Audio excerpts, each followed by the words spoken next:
Assalamualaikum warahmatullahi wabarakatuh. Selamat pagi anak-anak.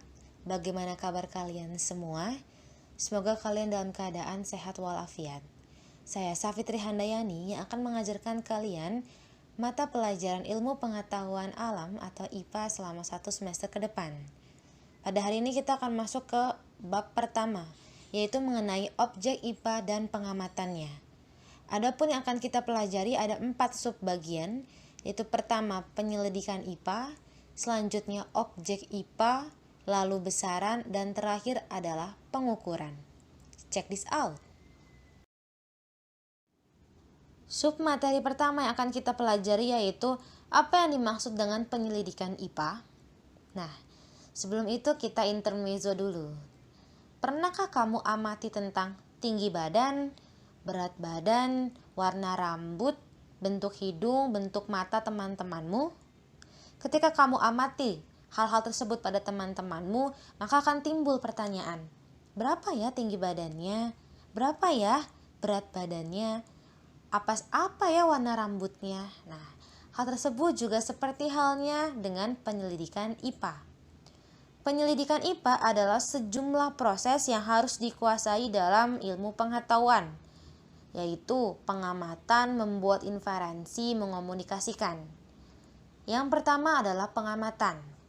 Pengamatan ini adalah menggunakan panca indera yang kita miliki, yaitu mata, termasuk melakukan pengukuran dengan alat ukur yang sesuai. Pengamatan dilakukan untuk mengumpulkan data dan informasi. Yang kedua adalah membuat inferensi. Membuat inferensi itu adalah merumuskan penjelasan berdasarkan hasil pengamatan. Lalu yang terakhir adalah mengomunikasikan. Mengomunikasikan hasil penyelidikan atau hasil pengamatan baik berupa tulisan ataupun lisan. Bisa berupa tabel, bagan, dan lain sebagainya. Kita ambil contoh, misal penyelidikan IPA yang pertama pengamatan, kamu amati tinggi badan temanmu, taruhlah tinggi badan Ani, pengamatannya. Lalu yang kedua adalah membuat inferensi penjelasannya, yaitu tinggi badan Ani sebesar 150 cm. Yang ketiga mengomunikasikan, kamu tulis tinggi badan Ani sebesar 150 cm. Lalu kamu buat tabel, tinggi badan Ani, tinggi badan Budi, dan lain sebagainya. Itu yang disebut dengan penyelidikan IPA. Paham sampai sini? Selanjutnya kita masuk ke submateri kedua, yaitu mengenai objek IPA. Tahukah kamu bahwa objek yang dipelajari dalam IPA itu meliputi seluruh benda di alam semesta ini beserta dengan segala interaksinya. Jadi dari hal terkecil sampai hal yang terbesar itu termasuk dalam IPA. Misalnya lautan, bumi, matahari hingga jagat raya ini itu masih dalam lingkup IPA. Bahkan zat-zat renik, bakteri, virus itu masih dalam lingkup IPA. Nah, objek IPA ini digolongkan menjadi beberapa bagian. Yang pertama adalah fisika. Fisika ialah mempelajari tentang aspek mendasar alam, misalnya materi, energi, gaya, gerak, panas, cahaya, dan berbagai gejala alam fisik lainnya. Selanjutnya kimia.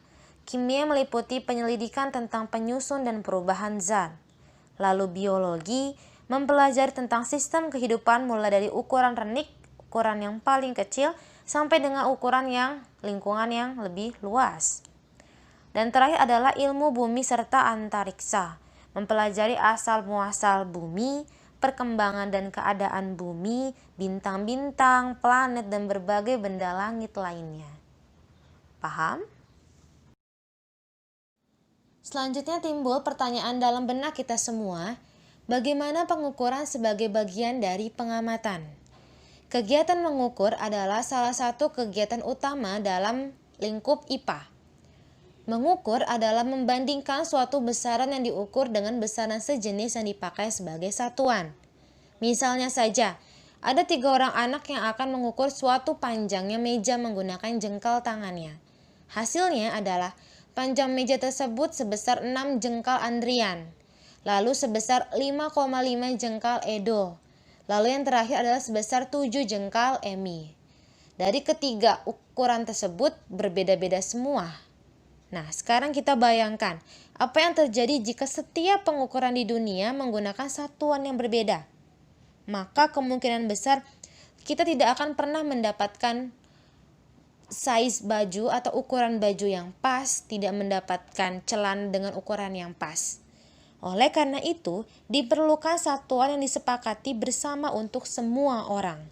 Satuan tersebut disebut dengan satuan baku atau satuan internasional, disingkat dengan SI. Paham? Besaran pokok. Besaran pokok adalah besaran yang satuannya didefinisikan oleh Satuan Internasional atau SI. Terdapat 7 besaran pokok. Yang pertama adalah panjang. Panjang menyatakan jarak antara dua titik dengan titik lainnya. Panjang itu satuan dasarnya adalah meter, dilambangkan dengan M. Lalu dapat diukur menggunakan mistar, penggaris, jangka sorong, dan lain sebagainya. Yang kedua adalah massa. Massa menyatakan jumlah materi yang terkandung dalam suatu benda. Menggunakan satuan dasar kilogram dapat dilambangkan dengan kg dan diukur menggunakan neraca lengan. Yang ketiga adalah waktu. Menyatakan selang antara dua kejadian atau dua peristiwa. Satuan dasarnya adalah second atau detik dengan dilambangkan S dan dapat diukur menggunakan stopwatch. Selanjutnya ada suhu dengan satuan internasionalnya adalah Kelvin, lambangnya adalah K, lalu kuat arus, intensitas cahaya, dan terakhir adalah jumlah zat. Dapat diperhatikan pada tabel berikut ini. Silakan dilihat. Selanjutnya adalah besaran turunan, yaitu besaran yang diturunkan dari besaran pokok. Yang pertama adalah luas. Luas ditentukan dengan mengalihkan hasil pengukuran panjang dengan lebar. Artinya luas merupakan turunan dari besaran pokok panjang. Satuannya adalah meter persegi dengan dilambangkan M kuadrat. Lalu volume. Volume itu mengukur besarnya ruang yang terisi oleh materi. Volume itu rumusnya adalah panjang dikali lebar dikali tinggi. Ada kata panjang, artinya volume merupakan besaran turunan dari besaran pokok panjang. Sehingga satuannya adalah meter kubik atau dilambangkan dengan M pangkat 3. Selebihnya besaran turunan bisa dilihat pada tabel berikut ini. Sekian pelajaran hari ini, terima kasih untuk perhatiannya. Silakan kerjakan soal-soal berikut. Pastikan kamu memahami slide yang telah saya jelaskan. Sampai bertemu pada pertemuan selanjutnya. Mari kita akhiri dengan membaca hamdalah. Alhamdulillahirabbil alamin. Wassalamualaikum warahmatullahi wabarakatuh. Terima kasih.